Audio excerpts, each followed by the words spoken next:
who are actually making the aviation system run, and more problems for both the consumers but also the great workers who actually make this incredible shining jewel of the American economy actually work and work on time and work safely.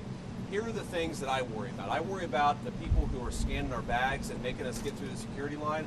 I worry they're not getting paychecks. They're starting to get worried about how to feed their families and how to pay school tuition and everything else. I worry about the pilots who haven't gotten paid in a long time. I worry about the air traffic controllers who, of course, make this entire system extra safe. I worry about them, more worried about their credit card bill than they should be because they're not getting a paycheck because Democrats refuse to open the government. Now, I understand that a lot of Americans are sick of partisanship in Washington, D.C. Trust me, I've been here for 9 months in this job. I am sick of partisanship in Washington, D.C., but this is very, very simple. Every partisan dispute, every policy disagreement, all of these things we can talk about, we can reason through, we can disagree, we can shake hands and compromise on some of those issues, hopefully, but this is something that every single American, Democrat or Republican or Independent, should be able to agree on. Open the government. Stop this craziness and open the government. It's causing way too many problems, and some of the folks behind me are the people who are dealing with the problems. Now let's just recap exactly what's happened politically in this town related to the government shutdown. We have had now multiple votes to reopen the United States government. The House of Representatives has voted affirmatively to reopen the United States government. 52 Republicans and 3 Democrats consistently vote to reopen the United States government, but we need 60 votes. So all we need to end the craziness, to pay the air traffic controllers, to pay the TSA agents, to pay the pilots, to make sure that food stamp benefits continue to go out to the American people who need them, all we need is 5 reasonable Democrats to join 3 moderate Democrats and 52 Republicans to reopen the government. I want to let Sean Duffy say something, but before I do, I just want to say to any Democrat in the United States Senate, we are happy to talk about any policy issue. We're happy to talk about health care policy. We're happy to talk about tax policy. We're happy to talk about regulatory policy, but not at the point of a gun. You do not get to take the American people's government hostage and then demand that we give you everything you want in order to pay our air traffic controllers. It's a ridiculous set of demands. Let's reopen the government, and then let's sit down and talk about how to compromise on policy for the American people. Sean? Appreciate it, Mr. Vice President. So first I want to thank you for calling this the aviation industry. We have a great coalition, bipartisan coalition, and so thank you for that. I just want to tell you, we look at the aviation system and we've seen blips and blurbs, whether it's LAX or it's Atlanta or it's Dallas. You're seeing impacts of this shutdown on our airspace, and that means travelers are delayed, travelers are canceled. It has real problems. So our air traffic controllers, their first paycheck they missed, well, they got 90%, 80% of the paycheck. That was in early October. They just missed their full paycheck. And you got to think, well, then the second paycheck comes. That's not when we have real disruption. Because every single day, as all of you people know, as we all pay our bills, but it's not just the mortgage and the car payment, which is very real, but they're buying food. They travel 30, 45 minutes into the towers or the centers, so you have to buy gas. They have kids that want to play football or volleyball or tennis, and they can't afford the very life expenses that they need those paychecks for. And so though we've maintained the safety, I'm grateful for our controllers who are coming in every day, but I do think as this shutdown continues, you're going to see more pressure on controllers, more pressure on TSA workers, and that's going to have real impact. One group that we don't talk about a lot is we have technicians that work in our centers. I've talked to you all about how old our equipment is. We have technicians that come in every single day to make sure this equipment actually works. They too aren't getting paid, and this is burning, and it's having a real impact on our men and women who serve our airspace. And so I would join the Vice President and say, don't hold us hostage. Don't hold American families' travel hostage. Don't hold air traffic controllers hostage. Open up the government, have a conversation, let's get it resolved. But again, every day it gets harder. Every day there's going to be more challenges. And the last point I'll make before I turn it over to Sean O'Brien's really great hair day today is the fact that a lot of our people can go through the miss of one paycheck, and it's hard for them, but a lot of them can get through it. None of them can get through 2 paychecks. And so, again, if Democrats don't get their act together very quickly, you're going to see huge problems. And again, I would come to them with a clean heart and say, open up the government, and then let's have a conversation. I'll give it to the Teamster, Sean O'Brien. Thank you very much, Secretary Duffy. Thank you, Vice President Vance. Look, the bottom line, and we took a position, I represent 1.3 million working men and women in this country for the International Brotherhood of Teamsters. We took a position 3 weeks ago. Pass a clean CR, get to the table, negotiate a deal. Do not put working people in the middle of a problem they should not be in there. And we got to think about the families that are going to be affected.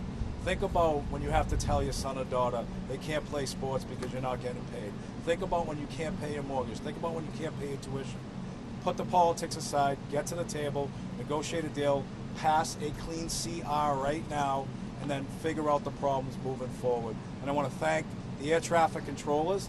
I want to thank the aviation administration for all their hard work and sacrifice they make. And look, security and safety of the airlines is paramount. Let's not compromise the safety and security. Pass a clean CR. Thank you. Thank you, Sean. Anybody else? Sure. Yeah. Thank you, Mr. Vice President. Thank you, Secretary Duffy. Thank you all for being here with us today. And I want to start by really thanking the professionals, the air traffic controllers, folks at the TSA, also the FAA, the people in management. They're working hard. They are keeping the skies safe. They've minimized delays. Fewer than 2% of flights have been delayed so far because of the air traffic control shortage. So they've done a great job. But it's putting stress on people. It's not fair to those people. It's also putting stress on the economy. You know, the first couple of weeks this had no impact on the economy, but as every day goes by, the impacts start to grow. And airlines are a pretty good real-time indicator of the economy, and we start to see, still minor, but steep booking impact. And you see that happening in the economy. We put the whole economy at risk. And so it's been 30 days, and while I don't have a position on which partisan side and how things should be settled with healthcare, it has been 30 days. I also think it is time to pass a clean CR. Use that as the opportunity to get into a room behind closed doors and negotiate hard on the real and substantive issues that the American people want our politicians on both sides of the aisle to solve. But let's get a clean CR and get that negotiation done behind closed doors without the pressure, without putting the American workers and the American economy at risk. Great. Mr. Vice Okay, guys, President. we'll take a few questions. Yeah. Mr. Vice President. Thanks, Mr. Vice President. Mary Margaret with Daily Wire. We're coming up on the 1-year anniversary of this really tragic plane crash in D.C. Should Americans be afraid to fly while the shutdown continues? No, I don't think Americans should be afraid to fly because we've got great airline professionals who are keeping the safest aviation industry in the world afloat, but they're doing it with incredible stress. What I worry more about is that if you have, let's say, a pilot who's now missed 2 paychecks, who's now telling his kids that they can't do things that they'd like to do, who's now worried about feeding his family, maybe that guy doesn't show up to work, maybe he goes and gets a different job. That means greater delays for the American people. I worry about the air traffic controller who now has missed 2 paychecks, who's got to pay his credit card bill or his mortgage, but can't pay both, and decides, you know what, this industry is not for me. The Secretary of Transportation made a great point in private. I'm going to steal it right now because we got to get people into the air traffic control industry. We had a shortage of 2,000 people. How many of those people look to the future, see the congressional Democrats can't get their act together and say, you know what, we're not going to join air traffic controlling at all, which is going to further extend the delays. I think that we have a safe system because these guys are doing heroic things in the midst of this terrible shutdown, but why do we ask them to do so much without getting paid? Why don't we pay them so that they can be happy, they can do the best job they can do, and they're not worried about feeding their families while they're doing a very important job for all of us. Mr. Vice President. Yeah. Could you let us know your understanding of the President's comments that he wants to resume nuclear testing after more than 30 years? Does he mean the warheads themselves, the distribution, the missiles, and so forth? What's your understanding of these attacks? Well, look, I'll answer that very briefly, but I really do want to focus on the shutdown that is affecting the American people. I think the President's truth speaks for itself. We have a big arsenal, obviously. The Russians have a large nuclear arsenal. The Chinese have a large nuclear arsenal. Sometimes you've got to test it to make sure that it's functioning and working properly. We've been working very closely, even with nations that we don't have the best relations with, to try to limit nuclear proliferation. The President's going to keep on working on that, but it's an important part of American national security to make sure that this nuclear arsenal we have actually functions properly, and that's part of a testing regime. To be clear, we know that it does work properly, but you got to keep on top of it over time, and the President just wants to make sure that we do that. Mr. Vice President, Kelly Meyer with News Nation, and my dad is a pilot, so thank you for what you're doing to keep the skies safe. I wanted to ask you, I know you said you're going to talk with folks on Capitol Hill after they open the government back up. If this keeps going on, would you consider getting everyone together like you did before the shutdown here at the White House to talk? And just quickly on nuclear, does the new testing make the world less safe? So I'm not going to answer. I've answered all the questions about nuclear testing that I'm going to answer. I want to talk about the government shutdown here, and I'd like to focus the questions there. But to your point, look, I've never said we're not going to talk to congressional Democrats until they reopen the government. What I've said is we are not going to give in on policy demands under the threat of hostage taking.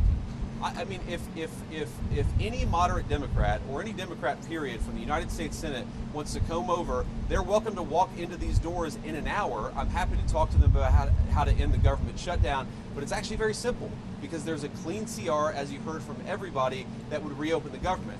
What we're also saying is that we're not going to allow anybody, Democrat or Republican, to effectively threaten any policy demand and to place that upon reopening the government. You don't reward hostage taking. If Democrats want to talk about healthcare policy, let's talk about healthcare policy. If they want to talk about tax policy, let's talk about tax policy. They don't get to come in here and say, you give us everything we want, or we're going to shut down the government and not pay our pilots and not pay our air traffic controllers. It's ridiculous, disgraceful, irresponsible behavior. There have got to be 5 more moderate Democrats in this entire city who are willing to work with us to reopen the government.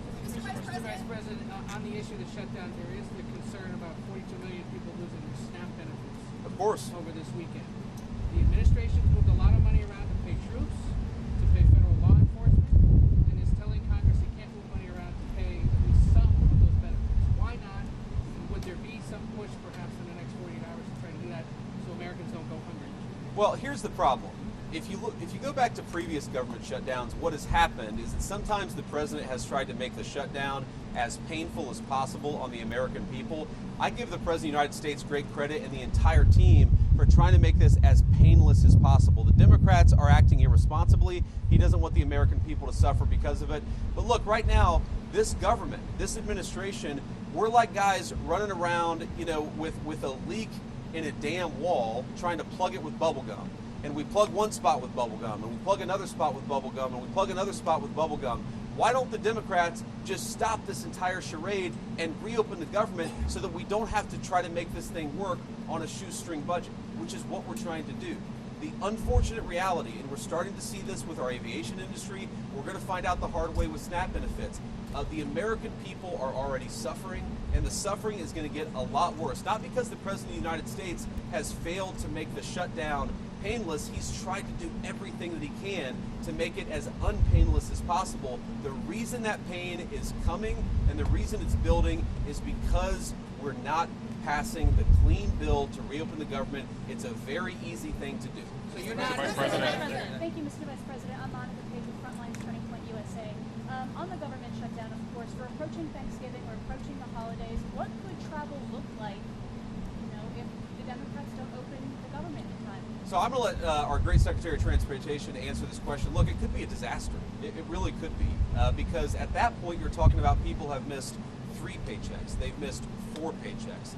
How many of them are not going to show up for work? You take the TSA lines that are already too long, even right now, and say half of those people don't show up for work.